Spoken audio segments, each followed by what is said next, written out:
కార్తీక పురాణం 13వ అధ్యాయము. ఈ అధ్యాయంలో మనం కన్యాదాన ఫలం గురించి తెలుసుకుంటాం. ఓ జనక చక్రవర్తి, కార్తీక మాసంలో ఇంకనూ విధిగా చేయవలసిన ధర్మములను చాలా ఉన్నవి. వాటిని వివరించెదరు. సావధానుడనే ఆలకింపుము. కార్తీక మాసంలో నదీ స్నానం ముఖ్యము. దానికంటే ఒక పేద బ్రాహ్మణుని కుమారునకు ఉపనయనము చేయుట ముఖ్యము. ఒకవేళ ఉపనయనమునకు అగు ఖర్చు అంతయు భరింపశక్యము కానప్పుడు మంత్రాక్షతలు, దక్షిణ తాంబూలాది సంభావనలతో తృప్తిపరిచినను ఫలము కలుగును. ఈ విధముగా ఒక పేద బ్రాహ్మణుని బాలునికి ఉపనయనము చేసిన ఎడల ఎంతటి మహాపాపములు చేయునున్నను ఆ పాపములన్నీ పోవును. ఎన్ని నూతులు తటాకములు త్రవ్వించినను పై చెప్పినట్లుగా ఒక బ్రాహ్మణ బాలునికి ఉపనయనము చేసినందువలన వచ్చు ఫలమునకు సరితూగవు. అంతకన్నా ముఖ్యమైనది కన్యాదానము. కార్తీక మాసమందు భక్తి శ్రద్ధలతో కన్యాదానము చేసిన ఎడల తాను తరించుటయే కాక తన పితృదేవతలను కూడా తరింపజేసిన వాడగును. ఇందులకు ఒక ఇతిహాసము గలదు, చెప్పెదను, శ్రద్ధగా ఆలకింపుము. సువీర చరిత్రము. ద్వాపర యుగములో వంగదేశములో గొప్ప పరాక్రమవంతుడు శూరుడు అయిన సువీరుడను ఒక రాజు ఉండేవాడు. అతనికి రూపవతి అను భార్య కలదు.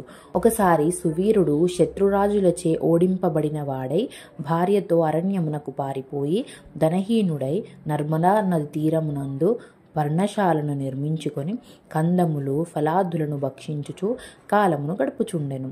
కొన్ని రోజులకు అతని భార్య ఒక బాలికను కనెను. ఆ బిడ్డను అతిగా గారాబముతో పెంచుచుండిరి. క్షత్రియ వంశమందు జన్మించిన ఆ బాలికను ఆహారాది సదుపాయములు సరిగ్గా లేకపోయినప్పటికీ శుక్లపక్ష చంద్రుని వలె దినదినాభివృద్ధి నొందుచు అతిగారాభముతో పెరుగుచుండెను.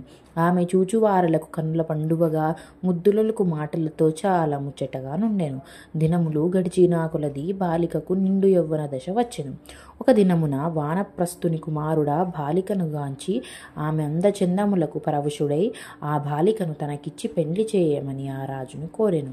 అందులకు ఆ రాజు, ఓ మునిపుత్ర, ప్రస్తుతము నేను కడు బీద స్థితిలో ఉన్నాను. అష్టదరిద్రములు అనుభవించుచున్నాను.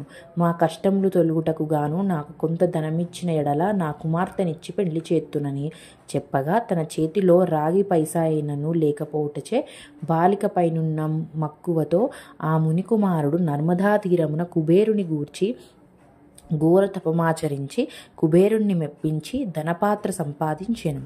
రాజు ఆ పాత్రను పుచ్చుకొని సంతోషించి తన కుమార్తెను మునికుమారునికిచ్చి పెళ్లి చేసి నూతన దంపతులిద్దరినీ అత్తవారింటికి పంపెను. అటులా మునికుమారుడు భార్యను వెంటబెట్టుకొని వెళ్ళి తల్లిదండ్రులకు నమస్కరించి అంతవరకు జరిగిన వృత్తాంతమంతయు చెప్పి భార్యతో సుఖమనుభవించుచుండెను. సువీరుడు మునికుమారుడినిచ్చి ధనపాత్రను తీసుకొని స్వేచ్ఛగా ఖర్చు పెట్టుచు భార్యతో సుఖముగా ఉండెను. అటుల కొంతకాలం జరిగిన తరువాత ఆ రాజు భార్యామని మరొక బాలికను కనెను.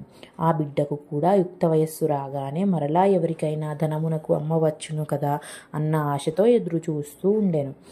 ఒకానొక సాధు పుంగవుడు తపతీ నది తీరము నుండి నర్మదా నది తీరమునకు స్నానార్థమై వచ్చుచు దారిలోనున్న సువీరుని కలుసుకొని, ఓయి, నీవెవడవు?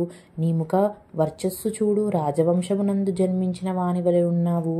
నీవి అరణ్యమందు భార్యాబిడ్డలతో వసించుటేంటి అని ప్రశ్నించగా, సువీరుడు, మహానుభావ, నేను వంగదేశమునకు నేలుచుండేటిది సువీరుడను రాజును. నా రాజ్యమును శత్రువులు ఆక్రమించుటచే భార్యాసమేతముగా నీ అడవిలో నివసించుచున్నాను. దరిద్రము కంటే కష్టమేదీ అను లేదు. పుత్రుశోకము కంటే గొప్ప దుఃఖము లేదు. అట్లనే భార్యావియోగము కంటే గొప్ప సంతాపము మరొకటి లేదు. అందుచే రాజభ్రష్టుడనైనందున ఈ కారాడవిలోనే సకుటుంబముగా బ్రతుకుచున్నాను. నాకు 2 కుమార్తెలు. అందు మొదటి కుమార్తెను ఒక మునిపుత్రికకిచ్చి వానికి వద్ద కొంత ధనము పుచ్చుకొంటిని. దానితో ఇంతవరకు కాలక్షేపము చేయుచున్నాను అని చెప్పగా, ఓ రాజా, నీవు ఎంతటి దరిద్రుడవైనను ధర్మ సూక్ష్మములు ఆలోచింపక కన్య నమ్ముకుంటివి. కన్యా విక్రయము మహాపాతకము. కన్యను విక్రయించిన వారు అసీపత్రవనమను నరకమనుభవింతురు. కన్యా విక్రయము మహాపాతకములలో ఒకటి. ఆ ద్రవ్యములతో దేవముని పితృదేవతా ప్రీత్యర్థమే ఏ వ్రతము చేసినా వారు నశింతురు. అదియగునుగాక కన్యా విక్రయము చేసిన వారికి పితృదేవతలు పుత్ర సంతతి కలగకుండా శపింతురు.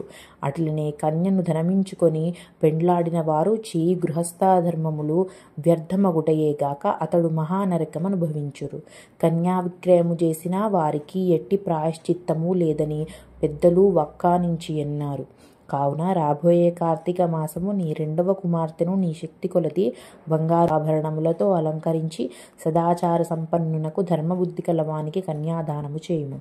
అటుల చేసిన ఎడల గంగా స్నానమునరించిన ఫలము, అశ్వమేధయాగము చేసిన ఫలమును పొందుటయేగాక మొదటి కన్యను అమ్మిన దాన పాప ఫలము కూడా తొలగిపోవును అని రాజునకు హితోపదేశము చేయగా, అందుకు రాజు చిరునవ్వి నవ్వి, ఓ మునివర్య, దేహసుఖము కంటే దాన ధర్మముల వల్ల వచ్చిన ఫలము ఎక్కువ. తాను బ్రతికుండగా భార్యాబిడ్డలతోనూ సిరి సంపదలతోనూ సుఖముగా ఉండగా చనిపోయిన తర్వాత వచ్చేది ఏదో మోక్షము కొరకు ప్రస్తుతం ఉన్న అవకాశమును చేతులారా జాడవిడ్చుకోమంటారా? ధనము బంగారం కలవారే ప్రస్తుతము లోకంలో రాణింపగలరు. కానీ ముక్కు మూసుకొని నోరు మూసుకొని ఒక్క చిక్కి శల్యమయ్యున్న వారి లోకము గుర్తిస్తుందా, గౌరవిస్తుందా? ఐహిక సుఖములే గొప్ప సుఖములు కాన నా రెండవ కుమార్తెను కూడా నేను అడిగినంత ధనమెవరిత్తురో వారికే ఇచ్చి పెళ్లి చేయుదును, కానీ కన్యాదానము మాత్రం చేయను అని నిక్కచ్చిగా నుడివెను. ఆ మాటలు విన్న సన్యాసి ఆశ్చర్యపడి తన దారిన తాను వెడలిపోయాను. మరికొన్ని దినములకు సువీరుడు మరణించెను. వెంటనే యమభటులు వచ్చి వానిని తీసుకొని పోయి యమలోకములో అసిపత్రవనమును నరక భాగమున పడివేసి అనేక విధములుగా బాధించిరి. సువీరుని పూర్వీకుడైన శృతకీర్తి అను రాజు ధర్మయుక్తంగా ప్రజలను పాలించి ధర్మాత్ముడై మృతి చెందిన పిమ్మట స్వర్గమందు సర్వ సౌఖ్యములు అనుభవించుచుండెను. సువీరుడు చేసిన కన్యా విక్రయము వలన ఆ శృతకీర్తికి కూడా యమకింకరులు పాశములతో బంధించి స్వర్గము నుండి నరకమునకు తీసుకొని వచ్చిరి.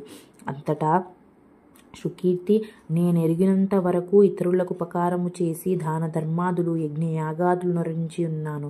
నాకీ దుర్గతి ఎలా కలిగే అని మనమునందుకొని నిండు కొలువు దీరియున్న యమధర్మరాజు కడకేగి నమస్కరించి, ప్రభు, నీవు సర్వజ్ఞుడవు, ధర్మమూర్తివి, బుద్ధిశాలివి, ప్రాణకోటినంతను సమాంగా జూచుచుందువు. నేనెన్నడూ ఏ పాపము చేసి ఉండలేదు.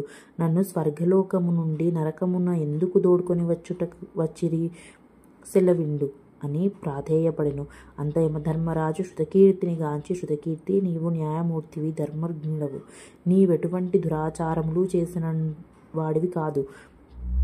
అయిననేమి నీ వంశీయుడగు సువీరుడు తన జ్యేష్ఠపుత్రికను ధనము కాశించి అమ్ముకొనెను.